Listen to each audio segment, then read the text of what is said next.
Where's chapter 8?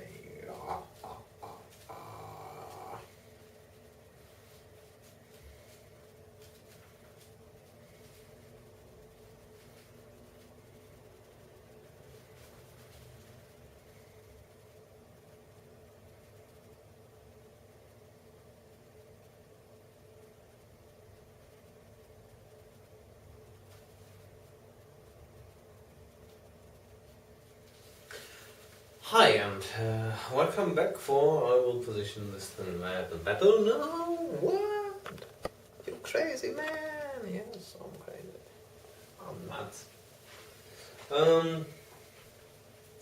Welcome back on surprisingly we are again in the new perspective and the new reading because there had been a mistake in the recording of the last part of chapter 8 and the beginning of chapter 9. It was only sound, no visuals, so I would have had taken picture and it would be just a sound YouTube video, and I thought that would be quite boring if you like to watch the movement of the guy reading to you, though it is not always that interesting, especially in my old videos, but now with the new perspective, I think it's far more interesting to see me while reading and having a little more movement in the videos. So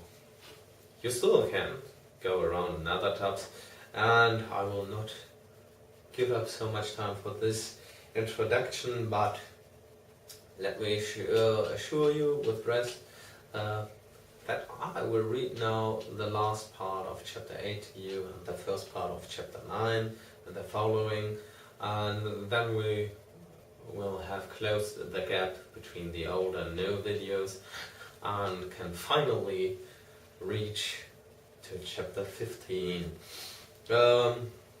Still, glad to see you again and enjoy the next pieces of Dracula's chapter 8, part 5. And he said, seeing from his violent manner that he was English, they gave him the ticket for the farthest station on the way thither that the train reached. Be assured that he is well cared for. He has won all hearts by his sweetness and gentleness. He is truly getting on well, and I have no doubt will in a few weeks be all himself. But be careful of him for safety's sake.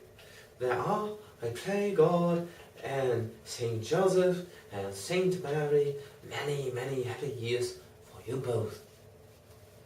Dr. Seward's Diary, 19th of August. Strange and sudden change in Renfield last night. About 8 o'clock he began to get excited and to sniff about as a dog does when setting. The attendant was struck by his manner and, knowing my interest in him, encouraged him to talk. He is usually respectful to the attendant and at times servile, but tonight, the man tells me, he was quite haughty. Would not condescend to talk with him at all. All he would say was, I don't want to talk to you. You don't count now. The master is at hand. The attendant thinks it is some sudden form of religious mania which has seized him. So we must look out for squalls, for a strong man with homicidal and religious mania at once might be dangerous. The combination is a dreadful one. At 9 o'clock I visited him myself. His attitude to me was the same as that to the attendant. In his sublime self-feeling, the difference between myself and the attendant seemed to him as nothing. It looks like religious mania, and he will soon think that he himself is God. These infinitesimal distinctions between man and man are too paltry for an omnipotent God. Take heed lest the sparrow fall. No. Omnipotent being. How these madmen give themselves away. The real God takes heed lest the sparrow fall, but the God created from human vanity sees no difference between an eagle and a sparrow. Oh, if man only knew. For half an hour or more, Renfield kept getting excited in greater and greater degree. I did not pretend to be watching him, but I kept strict observation all the same. All at once, that shifty look came into his eyes, which we always see when a madman has seized an idea, and with it the shifty movement of the head and back, which asylum attendants come to know so well.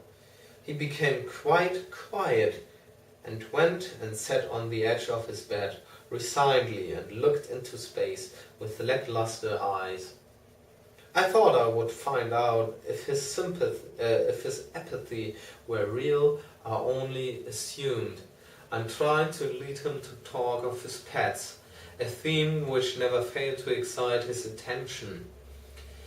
At first he made no reply, but at length said testily, "Bother them all.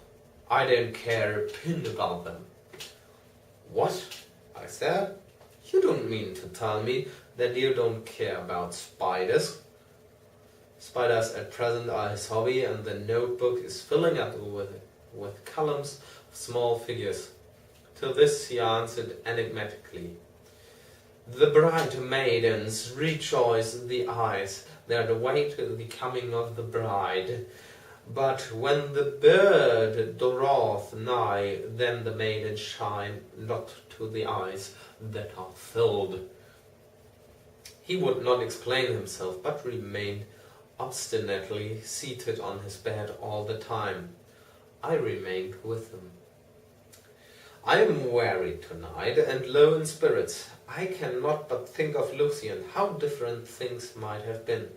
If I don't sleep at once, chloral, the modern Morpheus, C2H, Cl3OH2O, I must be careful not to let it grow into a habit. No, I shall take none tonight. I have thought of Lucy, and I shall not dishonor her by mixing the two. If need be, tonight shall be sleepless. Glad I made the resolution, gladder that I kept to it. I had lain tossing about, and had heard the clock strike only twice, when the night watchman came to me, sent up from the ward to say that Renfield had escaped. I threw on my clothes and ran down at once. My patient is too dangerous a person to be roaming about. Those ideas of his might work out dangerously with strangers. The attendant was waiting for me. He said he had seen him not 10 minutes before, seemingly asleep in his bed, when he had looked through the observation trap in the door. His attention was called by the sound of the window being wrenched out. He ran back and saw his feet disappear through the window, and had at once sent up for me. He was only in his night gear and cannot be far off. The attendant thought it would be more useful to watch where he should go than to follow him, as he might lose sight of him whilst getting out of the building by the door. He is a bulky man, and couldn't get through the window. I am thin, so with his aid I got out, but feet foremost, and as we were only a few feet above ground, landed unhurt. The attendant told me the patient had gone to the left and had taken a straight line, so I ran as quickly as I could. As I got through the belt of trees, I saw a white figure scale the high wall which separates our grounds from those of the deserted house.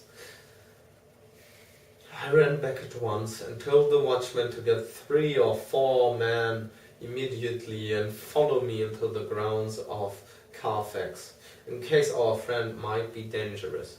I got a ladder myself and crossing the wall dropped down on the other side. I could see Renfield's figure just disappearing behind the angle of the house, so I ran after him. On the far side of the house I found him pressed close against the old iron-bound oak door of the chapel. He was talking apparently to someone, but I was afraid to go near enough to hear what he was saying, lest I might frighten him, and he should run off. Chasing an errant swarm of bees is nothing to following a naked lunatic when the fit of escaping is upon him. After a few minutes, however, I could see that he did not take note of anything around him, and so ventured to draw nearer to him. The more so as my men had now crossed the wall and were closing him in, I heard him say, "I am here to do your bidding, master. I am your slave, and you will reward me, for I shall be faithful. I have worshipped you long and afar off. Now that you are near, I await your commands, and you will not pass me by, will you, dear master, in your distribution of good things?" He is a selfish old beggar, anyhow. He thinks of the loaves and fishes even when he believes he is in the real presence. His manias make a startling combination. When we closed in on him, he fought like a tiger. He is immensely strong, and he was more like a wild beast than a man. I never saw a lunatic in such a paroxysm of rage before, and I hope I shall not again. It is a mercy that we have found out his strength and his danger in good time. With strength and determination like his, he might have done wild work before he was caged. He is safe now, at any rate. Jack Shepherd himself couldn't get free from the strait waistcoat that keeps him restrained, and he's chained to the wall in the padded room. His cries are at times awful, but the silences that follow are more deadly still, for he means murder in every turn and movement. Just now he spoke coherent words for the first time. "I shall be patient, master. It is coming. Coming, coming." So I took the hint and came to. I was too excited to sleep, but the diary has quieted me, and I feel I shall get some sleep tonight. Next on Chapter 9, Part 1. So see you then, and enjoy your time, spend it well. Until then, goodbye. And goodbye. And the third time, goodbye.